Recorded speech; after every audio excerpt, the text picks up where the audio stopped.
Assalamualaikum warahmatullahi wabarakatuh.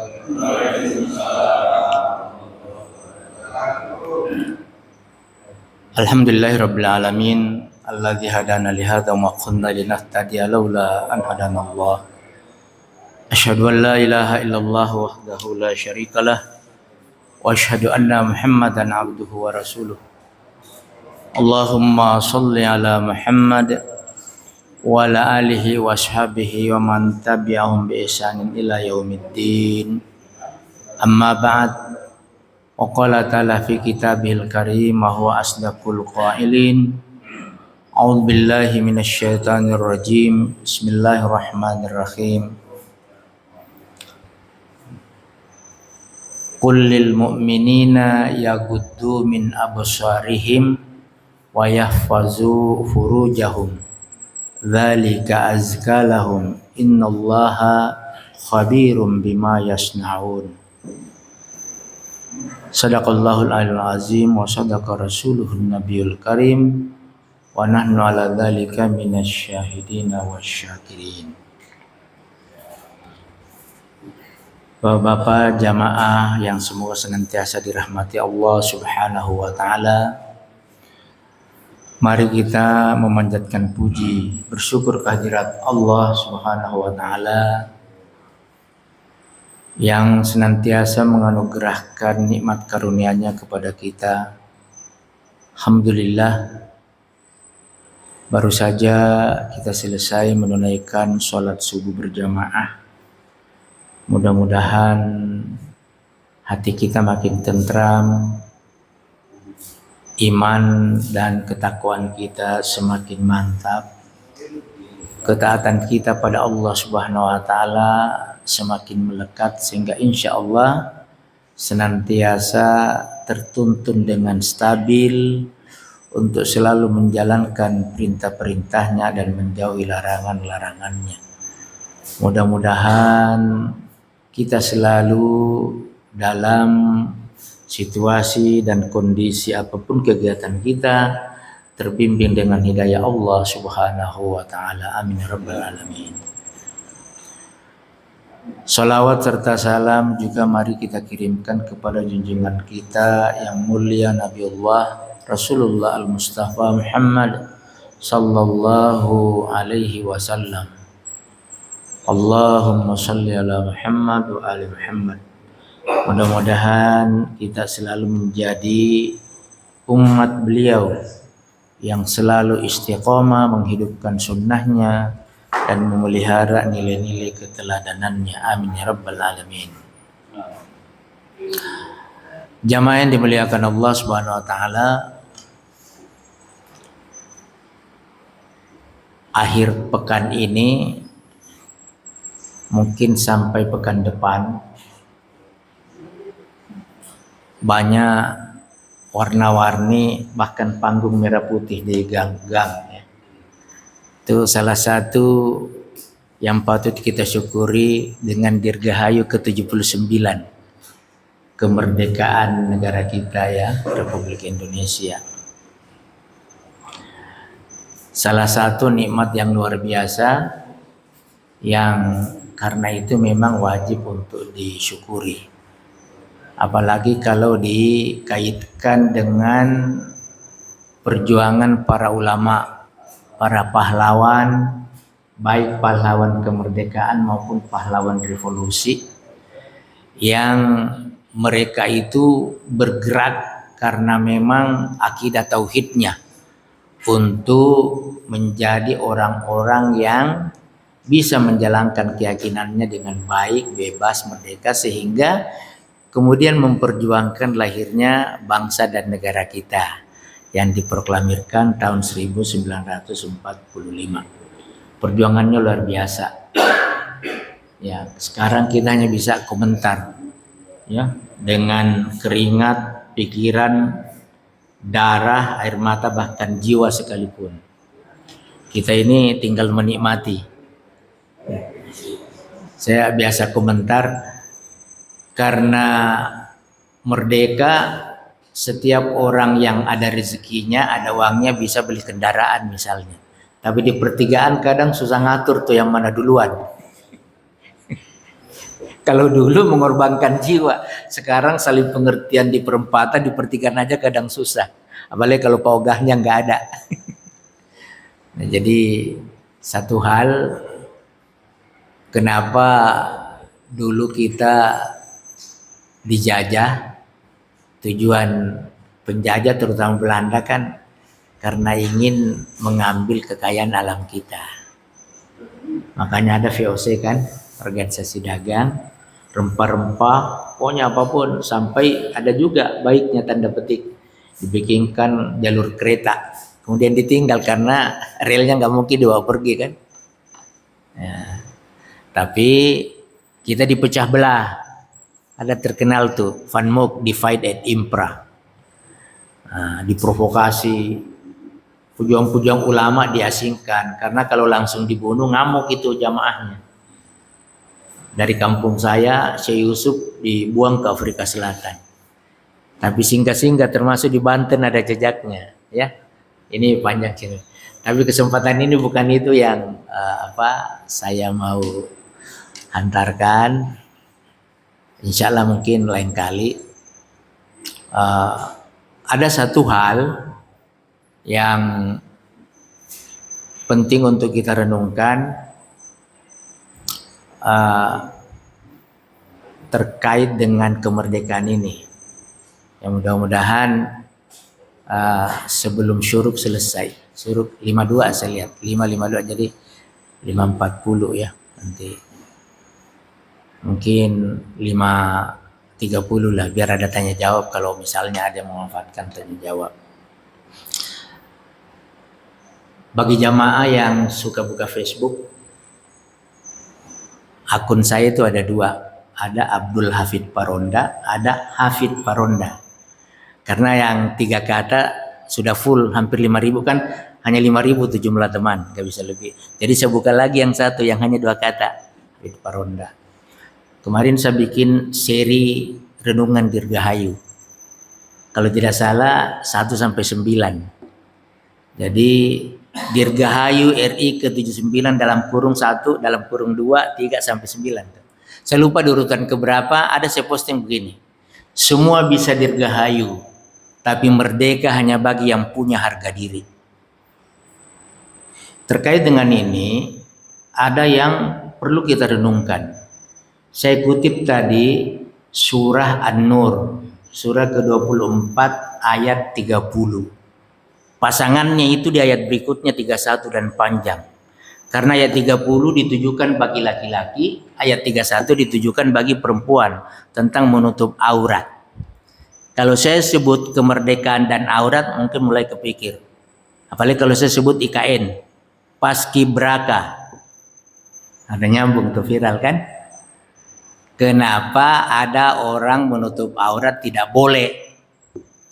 Begitu diprotes, BPIP sih minta maaf, tapi kemudian yang bawa baki juga harus diganti. Doktor bantan rektor. Dan kemudian viral. Statement beliau kan diputar kembali tuh. Ya yang paling bertentangan dengan Pancasila itu ya Islam, ya agama kan gitu. Nah, dari sisi pendidikan, jamaah sekalian, kalau orang seperti itu begitu, anak-anak kita bagaimana nantinya? Makanya ngaji ini penting. Nah, sekarang sampai-sampai ada yang katakan begini, ulama kita dari Madura, yang dari mereka. Udah anak-anakku pulang aja, pulang kampung, gak usah ikut upacara. Ada kan seperti itu. Ini yang saya ulangi ini ada semua, bisa dibuka di Google. Insya Allah saya bisa bertanggung jawabkan. Nah kemudian begini, saya ingat betul seperti yang pernah sampaikan saya dulu ketika mahasiswa kalau ngisi training, ya itu materi yang paling sering jadi langganan materi tauhid, akidah. Yang paling seru kalau adik-adik mahasiswa yang ikut dari IAIN, kan mereka ngajinya udah pokoknya khatam lah, nggak perlu ragukan makhrajnya, tajwidnya bahkan sampai teman-teman dekat saya. Kalau ada yang pakai kerudungnya kurang pas padahal dia sering baca tilawatil Quran, itu saya candain karena teman dekat. Syaratnya itu syahadat ulang. Itu kalau saya bak materi itu.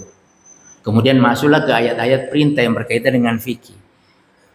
Nah, jamaah sekalian, apa yang ingin saya bagi berkaitan dengan ini, renungan buat diri saya dan kita semua. Jadi memang ngaji itu nggak boleh berhenti, tantangan selalu ada. Juga meyakini keberadaan Al-Quran dengan patokan yang tegas itu penting. Ya, karena Allah tidak pernah salah. Ini harus diyakini nih. Yang sering salah ya manusia. Ya. Apalagi kalau sudah yushtaruna bi ayatillahi tsamanan qalila. Menjual ayat-ayat Allah dengan harga yang murah. Itu ayatnya banyak di Al-Quran tuh. Coba kita lihat, ya. Itu kalau kita yakini surah Al-Baqarah surah kedua 147. A'udzubillahi minasyaitonirrajim. Bismillahirrahmanirrahim. Al-haqqu mir rabbika fala takunanna minal mumtarin. Yang benar itu yang dari Rabbmu, dari Tuhanmu. Karena itu jangan sekali-kali engkau menjadi orang yang meragukannya.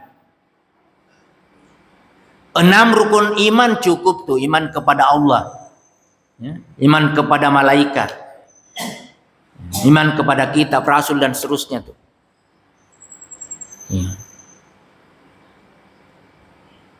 Jadi mengimani Al-Quran itu salah satunya adalah meyakini dan menerima bahwa Allah itu maha benar.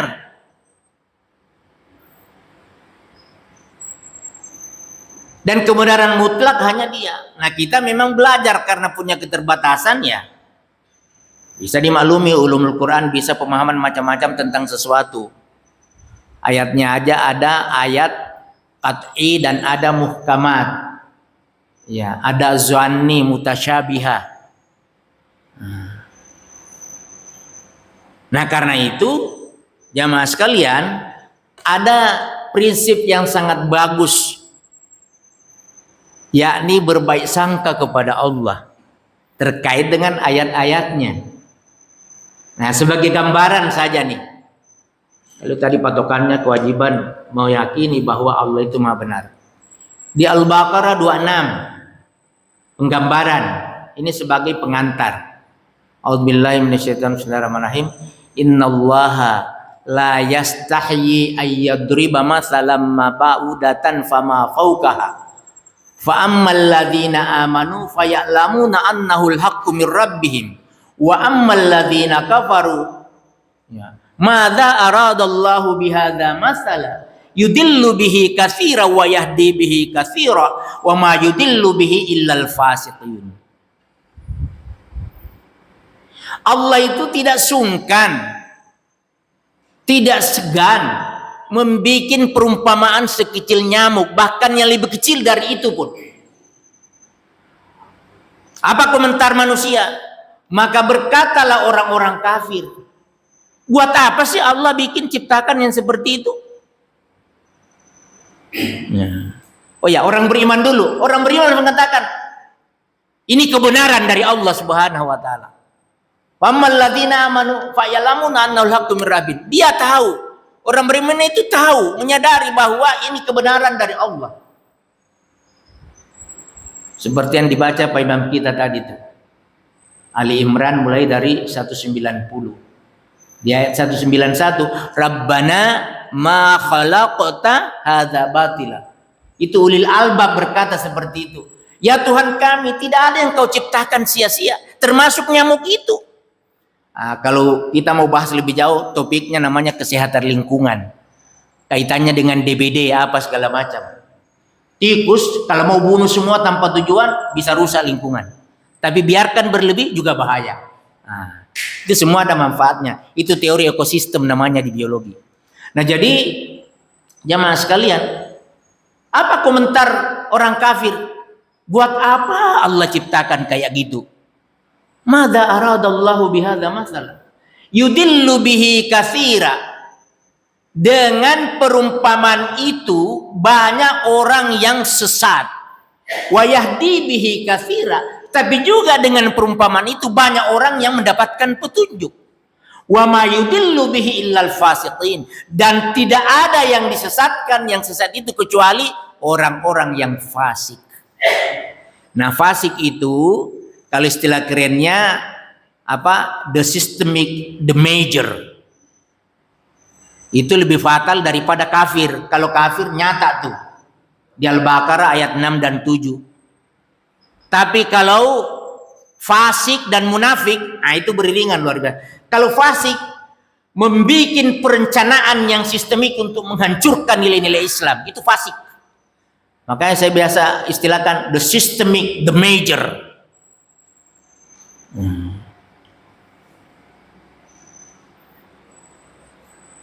Nah, jamaah sekalian, jadi perlu ada kesiapan mengambil hikmah. Dulu ada majalah namanya Suara Panggilan Azan. Ukurannya persis majalah Intisari. Ada yang pernah lihat? Ya. Yang sering lihat majalah tahun 70-an, 80-an tahu itu. Maaf, majalah Intisari itu penerbitnya nih. Ya, dan disenangi oleh remaja, sahabat pena terutama. Saya dulu pernah dapat juga baca. Nah, kemudian ada yang berinisiatif bikin Suara Panggilan Azan supaya remaja-remaja bacaannya terarah. Selain majalah estafet ada dulu tuh. Ya. Nah, jadi apa? Nah, terkait dengan ngambil hikmah nih. Di salah satu seri nomor terbit Suara Panggilan Azan, ada ahli kandungan, ahli embriologi menyelidiki, meneliti kenapa sih di Al-Quran ya, setiap menyebut kata penglihatan dan pendengaran secara berurutan, selalu pendengaran lebih duluan disebut. Padahal kalau katanya dibalik dari segi susunan kata dalam bahasa Arab, ilmu kalimat, itu tidak salah. Selalu pendengaran disebut duluan. Apabila kata yang bermakna pendengaran dan penglihatan disebut berurutan. Selalu inna sam'a wal basara, tidak pernah innal basara was sam'a. Seluruh ayat di Al-Quran. Seorang ahli embriologi karena sadar itu tadi, Allah tidak mungkin salah. Dan yang kedua, tidak ada Allah ciptakan sia-sia. Termasuk susunan ayat, susunan kata dalam Al-Quran yang melalui Jibril diarahkan ke Rasulullah SAW, itu semua punya pertimbangan yang luar biasa. Yang karena itu kalau didalami dapat hikmah, dapat ilmu luar biasa. Maka ahli embriologi ini meneliti. Ternyata kemudian apa kesimpulannya? Ya, dan ini saya dikonfirmasi pekan lalu seorang profesor doktor juga. Ya, dokter, kemudian dia guru besar di kesehatan masyarakat. Ya. Hasil penelitian ahli embriologi. Ternyata manusia itu di dalam janin ibunya, dalam rahim ibunya ketika masih janin, yang pertama aktif itu saraf pendengaran, saraf penglihatan belakangan. Itu salah satu makna dari ayat itu. Makanya kita diperintah berikra bismi rabbik. Lantas, apa salahnya dengan perintah menutup aurat? Ada aurat, ada aura.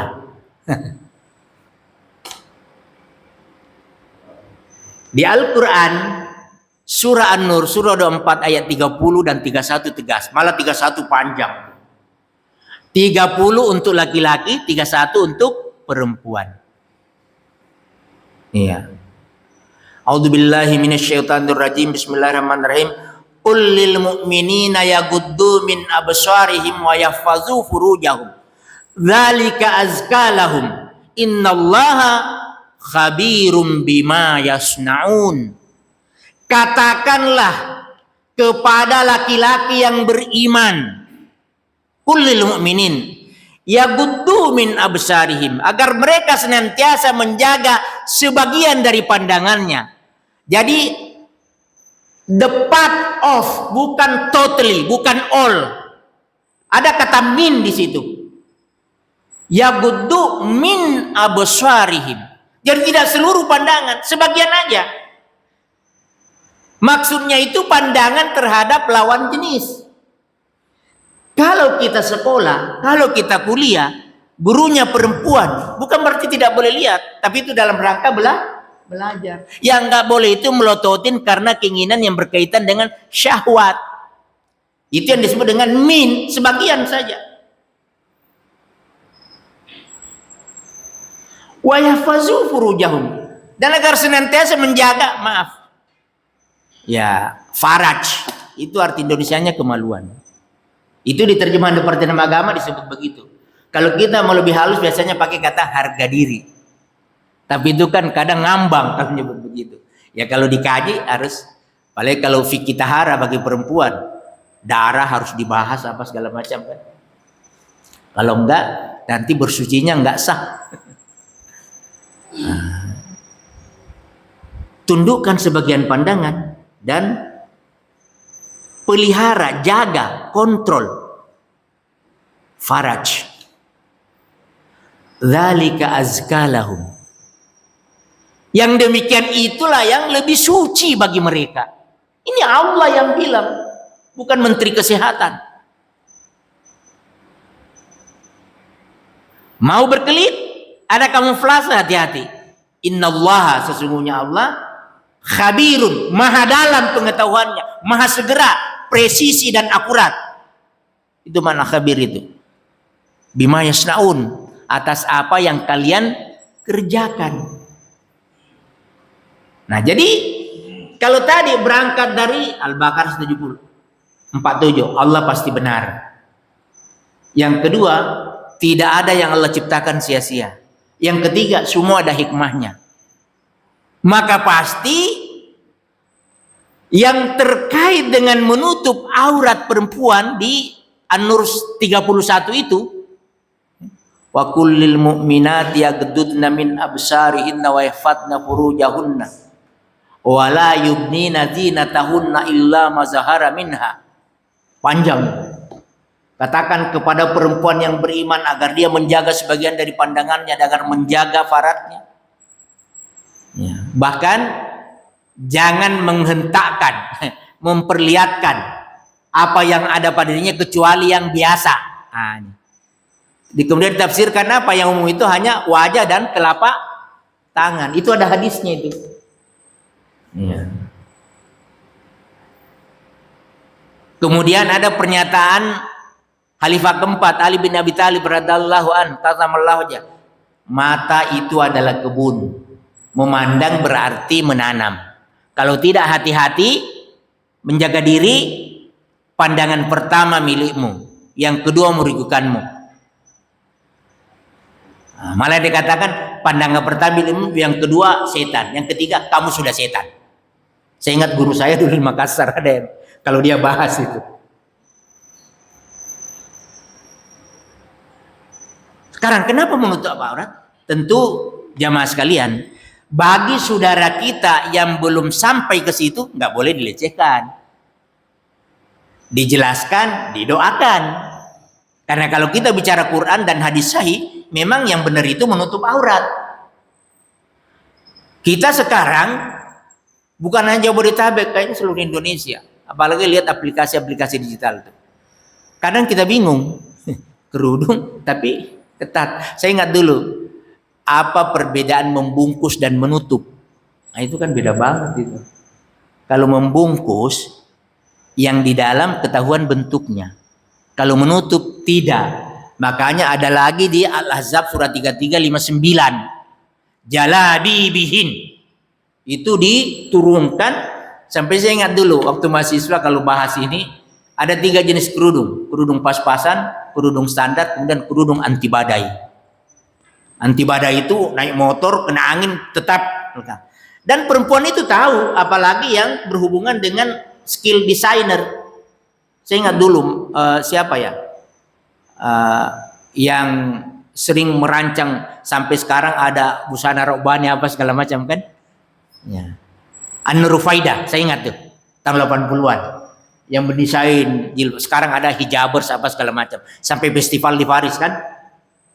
Di hijabers. Jadi ada kain itu yang kata para ibu-ibu kain jatuh. Jadi biar kena angin gak akan terhempas kemana-mana. Kalau bikin besar, itu bisa menutup. Nah, dia bisa bagi lagi kategorinya tuh. Yang mana nggak kelihatan lekuk tubuh, yang mana kelihatan. Itu ada jenis kainnya. Dan kalau teknologi garment, teknologi industri tekstil berbasis penutup aurat, pasti diriset, didesain agar ada kain yang bisa seperti itu. Itu namanya industri berbasis ayat-ayat Al-Quran.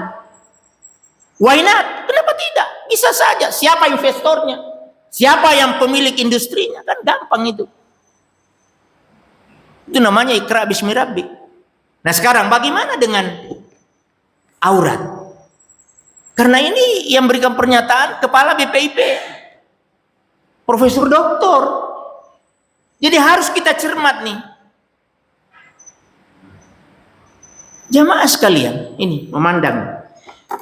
Ini kalau orang punya keinginan yang terpengaruh dengan syahwat, itu mandang arah datar horizontal beda dengan memandang nunduk.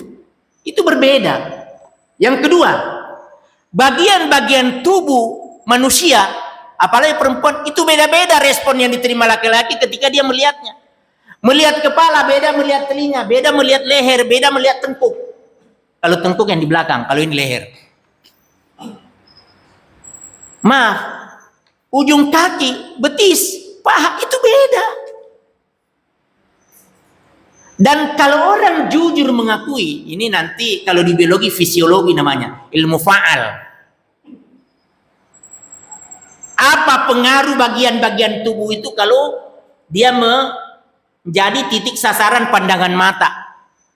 Itu peneliti psikologi bisa tahu. Maaf, peneliti seksologi juga bisa tahu. Nah, karena itu kalau kita berbaik sangka pada ayat ini akan ketahuan semua itu. Sehingga kemudian bersyukur, alhamdulillah ada perintah Allah yang seperti ini sehingga anak-anak kita bisa terjaga. Tidak berarti bahwa yang tidak begitu pasti celaka, tidak. Tapi pasti yang dinyatakan dalam Quran itu yang terbaik. Nah, bagaimana kita menuju ke sana? Karena memang dengan keterbatasan kita, kadang ilmu itu untuk diserap butuh tahapan. Perilaku yang baik butuh tahapan. Saya dengan praktis biasa katakan, salah satu hikmahnya, kenapa sholat itu 5 waktu? Agar kita punya terminal, ada tonggak, ada milestone, ada stasiun untuk kita evaluasi diri. Makanya setelah sholat, jangan langsung berdiri pergi, istighfar dulu. Zikir wirid pendek, renungkan. Ini apa yang saya lakukan mulai dari bangun tidur sampai tidur lagi. Evaluasi. Ya. Nah sekarang perintah menutup aurat, mengendalikan pandangan, menjaga harga diri. Ini kalau tidak hati-hati bisa terjebak pada perbuatan yang tercela. Al-Isra surah 17 ayat 32. A'udzubillahi minasyaitonirrajim. Bismillahirrahmanirrahim. Wala taqrabuz zina innahu kana fahisyatan wa sa'a sabila. Janganlah engkau mendekati zina, karena sesungguhnya zina itu adalah perbuatan yang keji dan jalan yang buruk. Para ulama menafsirkan, kenapa kata wala taqrabu bukan wala taf'alu? Jangan kerjakan zina. Karena setiap orang mendekati pasti terlibat. Ibarat logam dengan magnet, tak. Tidak bisa.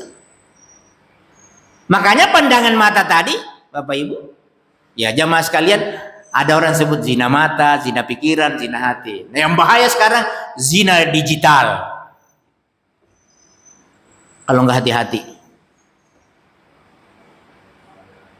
Apalagi banyak yang sengaja keluarkan uang, merancang aplikasi digital, agar orang-orang yang mau iseng itu dieksploitasi, diambil duitnya. Lahirlah platform-platform aplikasi digital yang kalau tidak hati-hati mengarah ke pornografi. Dalam aplikasi digital tidak ada etika dan moralitas. Makanya salah satu kajian yang saya kembangkan sekarang adalah akhlak digital. supaya orang yang menggunakan aplikasi digital sadar akan pentingnya moralitas. Bayangkan beli pulsa terus ngisi kuota tapi ujungnya masuk neraka, kan kasihan. Menggunakan kecanggihan teknologi untuk keisengan yang direkayasa agar lebih memenuhi syarat masuk neraka. Nauzubillahi min dzalik.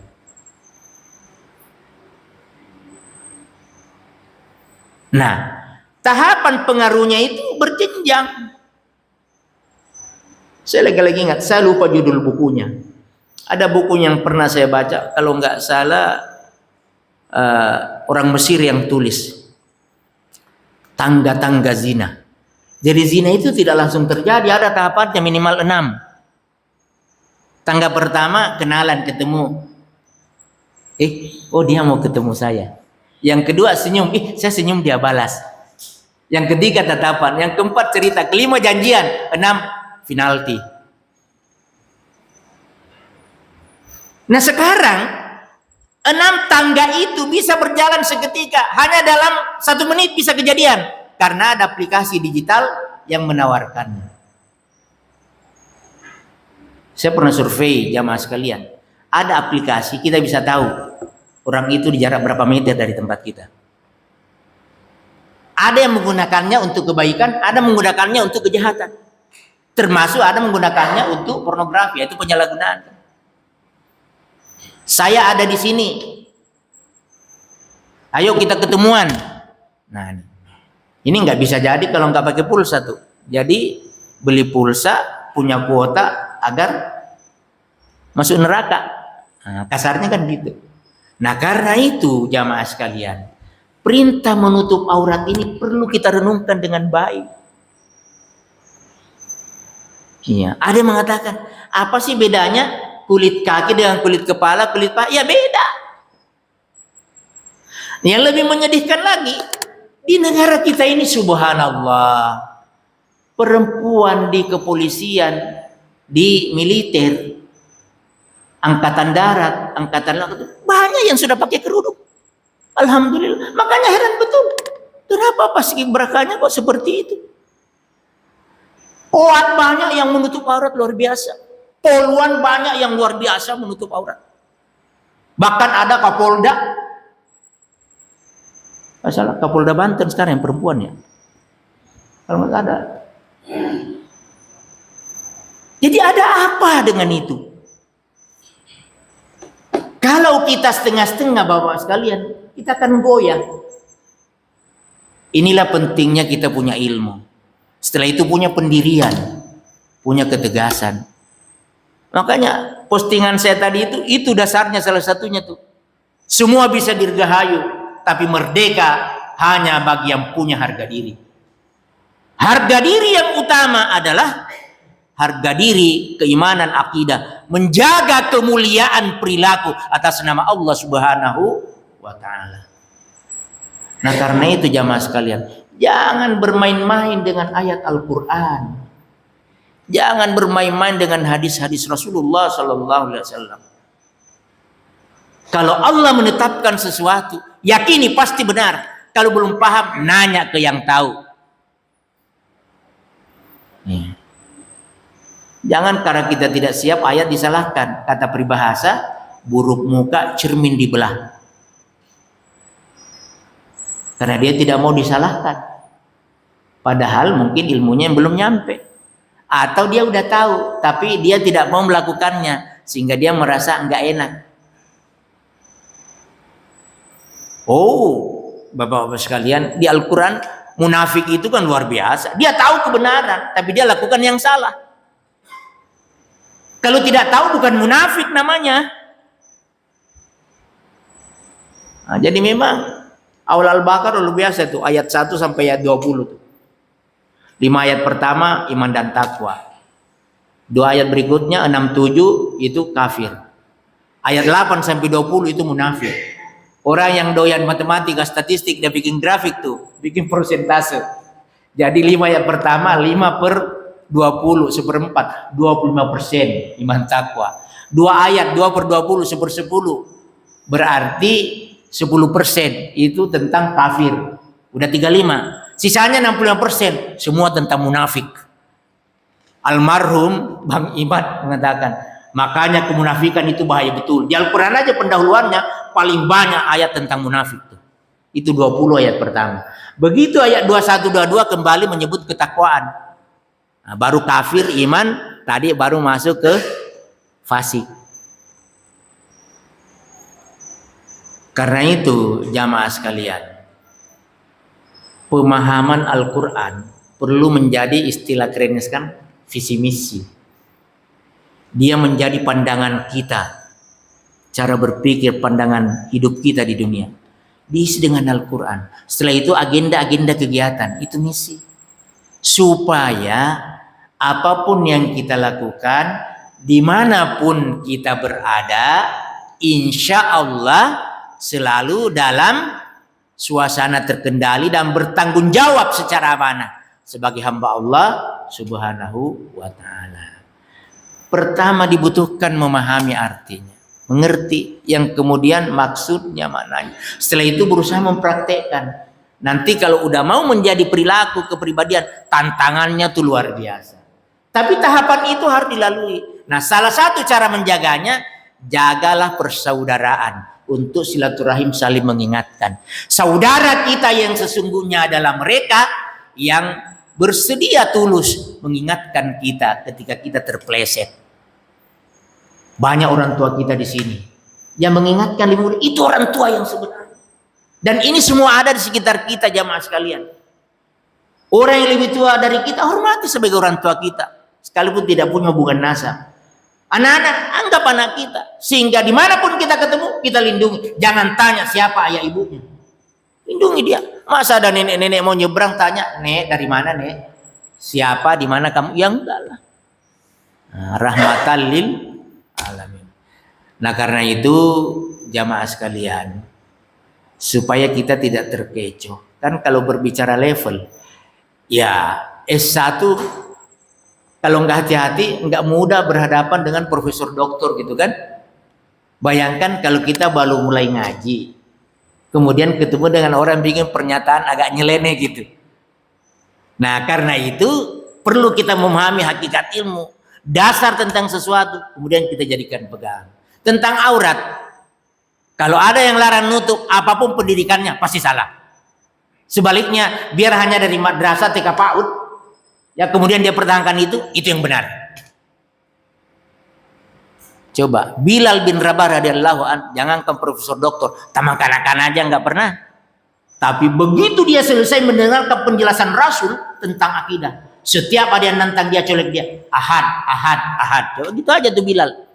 Sampai bercanda, falsafah hidupnya piring plastik, kenapa tidak kenal pecah piring. Nah jadi jamaah sekalian, itu sebagai bahan renungan buat kita. Nah, ini tinggal 15 menit lagi jam 5. Saya mungkin sudahi sampai di sini. Siapa tahu ada yang mau tanya jawab, ya dipersilahkan. Untuk sementara demikian, mudah-mudahan keimanan kita makin mantap, khusus pemahaman kita tentang menutup aurat. Aurat itu lebih bagus ditutup daripada dibuka, ya, apalagi bagi perempuan, demi menjaga kemuliaan, harga diri dan budaya kita semua, sehingga kemuliaan itu terjaga di dalam kehidupan. Ya, saya pikir demikian. Adanallahu wa yakum ajmain. Bila taufiq wal hidayah. Assalamualaikum warahmatullahi wabarakatuh. Silakan tanya apapun, kalau di luar ada tema juga boleh. Ya, kalau nggak ada saya nanya. Bicara masalah aurat, sekarang ini bahkan mungkin dulu dilakukan hanya untuk kaum perempuan. Iya. Padahal tadi disebutkan bahwa kaum lelaki pun harus mencari untuk aurat. Iya. Dan saya lihat juga memang dalam aurat itu memang ada kurang benar. Nah, aurat yang benar itu untuk lelaki itu dari mana sampai mana dan kapan tidak harus menutup aurat. Iya. Itu bukan hanya Makasih. Oh sayangnya lafal hadisnya saya lupa. Maaf, saya berdiri Pak ya. Nah jadi sebenarnya itu kalau yang harus ditutup dari lutut sampai pusar. Ya. Tapi etisnya tidak mungkin berjalan kemana-mana begitu aja kan? Nah, maka ditutuplah juga yang lain. Apalagi kalau sholat lebih seru lagi. Kalau intinya itu saja. Lutut sampai pusar. Saya lupa. Ada hadisnya dulu saya hafal karena saya lupa. Nah tapi tidak etis kalau orang berjalan hanya seperti itu. Ada yang lebih penting lagi sebenarnya. Terkait dengan ayat tadi, ayat 30, 31 di surat Nur itu. Nah jadi dalam penelitian para ahli, nah ini menarik direnungkan. Jadi ternyata perempuan itu sejatinya, ini kalau tidak beriman ya, kalau tidak beriman, perempuan itu butuhnya pengakuan cinta. Agar dia mendapatkan itu, maka dia korbankan, dia keluarkan tampilan seks. Menarik, yang bisa, maaf, menggoda lawan jenis. Sebaliknya buat laki-laki, yang dia butuhkan itu seks. Tapi untuk menjebak objeknya, dia tawarkan kata cinta. Makanya laki-laki tidak beriman untuk mendapatkan yang seperti itu dalam jenisnya, dia rela mengumbar janji, PHP, pemberi harapan palsu. Itu. Nah kemudian kalau ini sudah kontak, karena yang dibutuhkan si laki-laki itu yang ditampilkan perempuan, yang dibutuhkan perempuan itu yang diberikan laki-laki. Aku cinta padamu, kamu satu-satunya, tanpa engkau saya tidak bisa ngapa-ngapain. Nah, gitulah kira-kira. Jadi sampai ada anak-anak remaja yang melesetkan, semalaman aku tidak bisa tidur. Kenapa? Karena saya digigit nyamuk.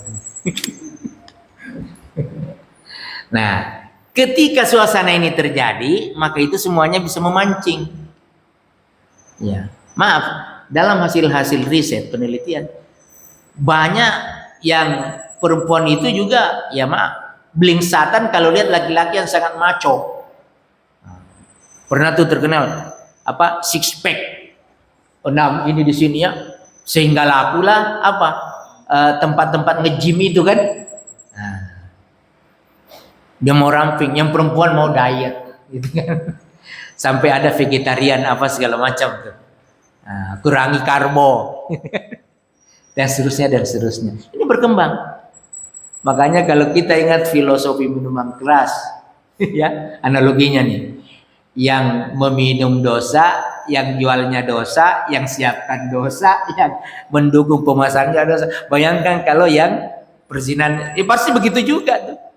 Makanya Anies Baswedan bikin surat tutup Alexis, kan gitu. Itu baru pemimpin tuh. Tadi malam nonton bareng di JIS. Nah jadi ini memang perlu direnungkan secara seksama, ya. Karena setiap panduan itu dari Allah, Rasul, ada tujuannya, tidak sekedar menampilkan. Kenapa aurat harus ditutup? Itu karena ada ABCD-nya di belakang. Kenapa laki-lakinya gitu? Ada semuanya. Nah kemudian harus dicermati perkembangannya.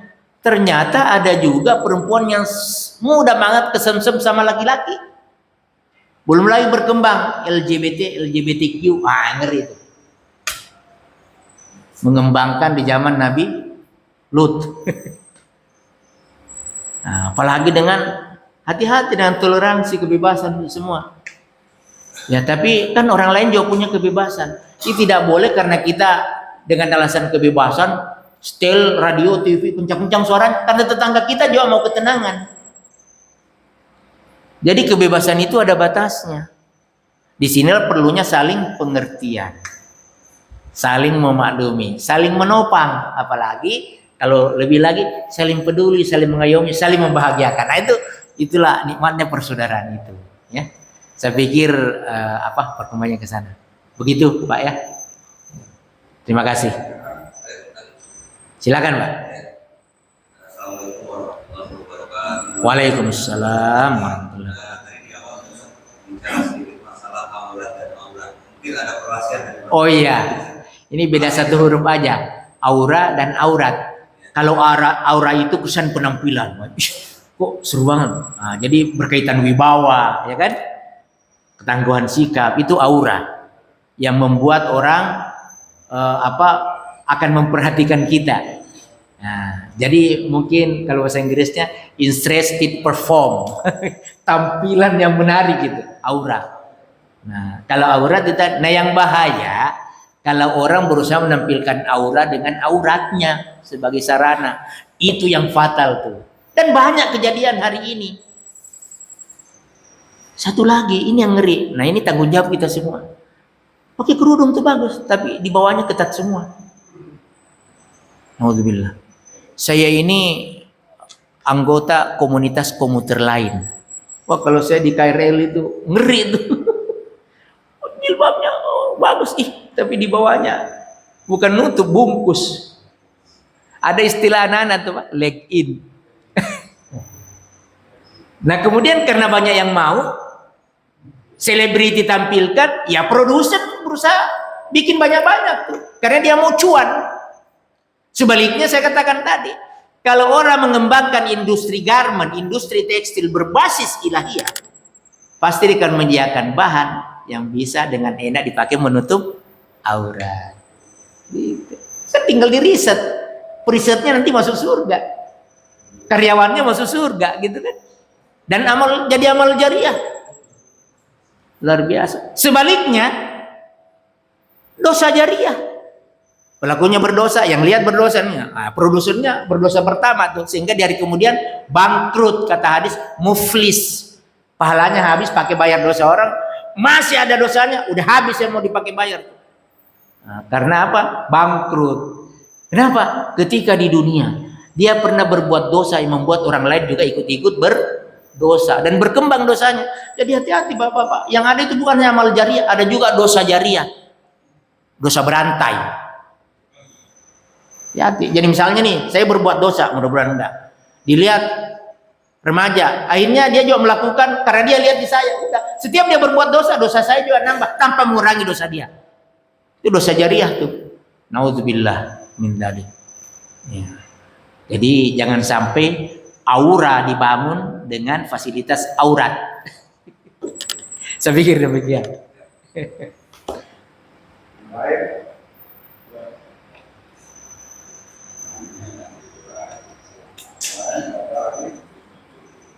Jam tanpa yang buatannya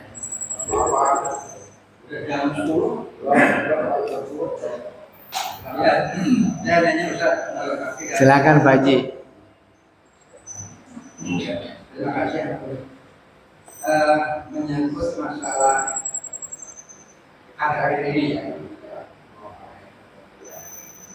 Begini saya, keributan ini kalau kita dengar memang para BP apa yang disebut BPIP, Badan Pengembangan Ideologi Pancasila. rasa-rasanya memang enggak tahu atau memang ya yang jadi masalah buat saya sekarang ini gini, jujur kalau mereka jujur kita jujur, maaf bukan mau apa ya, mau mengatakan bahwa kemerdekaan yang tadi sudah mayoritas pendiri, pendiri umumnya itu siapa? Kitakah yang muslim, maaf, atau non? Dan mencoba pemerintah mensensus ya makam-makam pahlawan itu lebih banyak itu. Mungkin harusnya, mestinya kalau kita mau ratus, ini mesti jadi garisan. Maaf ya, agama ekstrem ini ya. Tapi kita kan nggak rakus ya, orang masih ada yang bersama-sama. Tapi begitu dari kesempatan bersama-sama, jadi kan begitu. Nah, kesalahan kita juga di sini, yang mayoritas ini hanya udah puas dengan turunan awal, turunan orang jadi sejak pasangan begitu ya, tanpa mau mendalamasi hal-hal yang kita sepele. Tapi fakta ibaratnya. Kalau dia cek kacanya kita baru ya ribut. Ditambah lagi sebagian kita tadi yang dapat munafik seperti merasa sungguh adalah Arab ribu itulah ya. Itu kan entah ya apa sih Islam atau apa suaranya aduh jangan ngulek sambal aja kalau gitu ya. Nah ini bagaimana Ustaz? Menurut saya kita yang kurang waspada karena kearifan kita nggak mau rakus atau mereka yang memang sengaja ambil itu gaduhan. Itu aja. Kesemuanya gimana kira-kira? Dan kejujuran kita yang mau sekali katakan pendiri ini mestinya kalau sensus kalau saya masih hidup yang sudah wafat maka pahlawan sensus itu banyak benar. Mestinya tapi kita tariflah ya. Kita sama-sama dari maksudnya kami juga manusia kita ini tapi begitu diberikan maka dia bikin gaduh. Mungkin kesalahan kita tadi hanya saya katakan. Jadi kesemuanya di mana ini? Kira-kira. Iya, sudah Pak. Ya ini menarik yang disampaikan Pak Haji.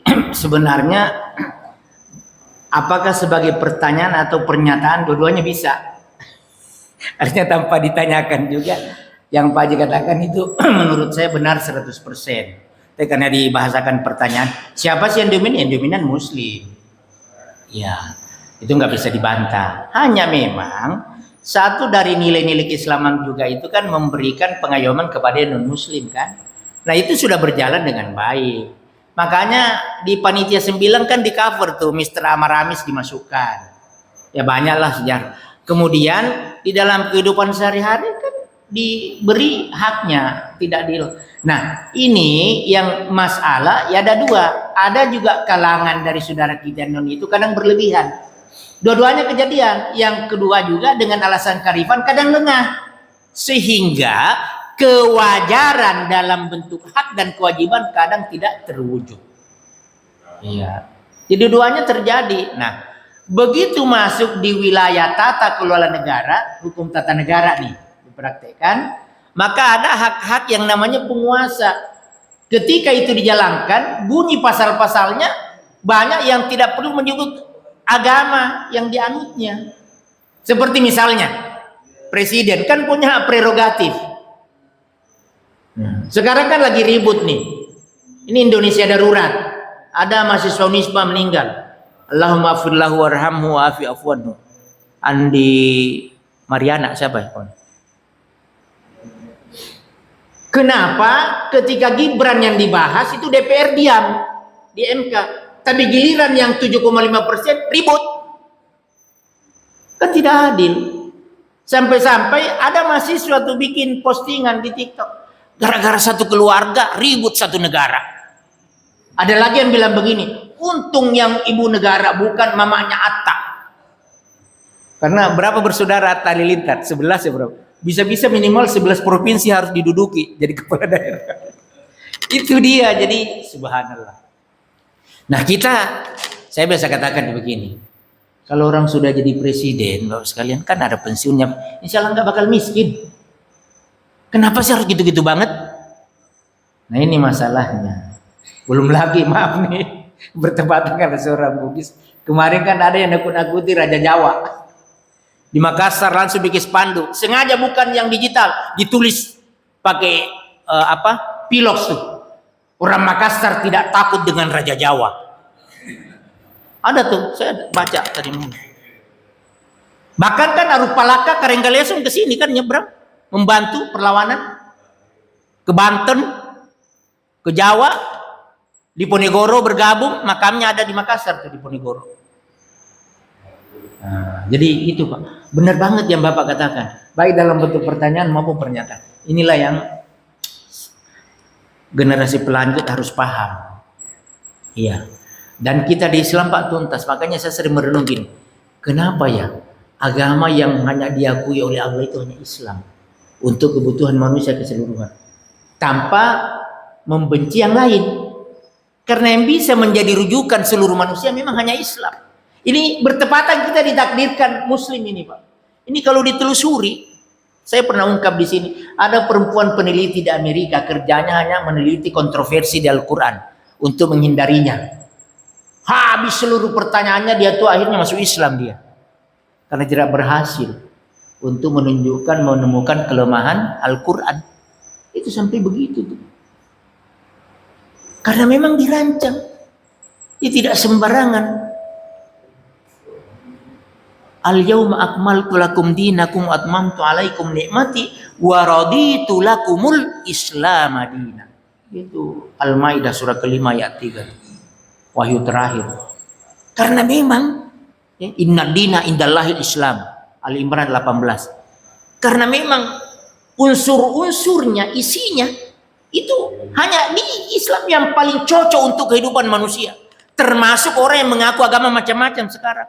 Makanya ini sudah banyak fakta di dunia. Kalau orang jujur ya menyikapi Islam atau dalam mencari, pasti ujung-ujungnya masuk Islam. Kalau nyangkut. Kalau jujur objektif. Ada Roger Graudi dari Polandia, 50 tahun jadi komunis dia. Ada Marmaduke Pichtol dari Inggris. Ada Leopold Weiss dari Austria.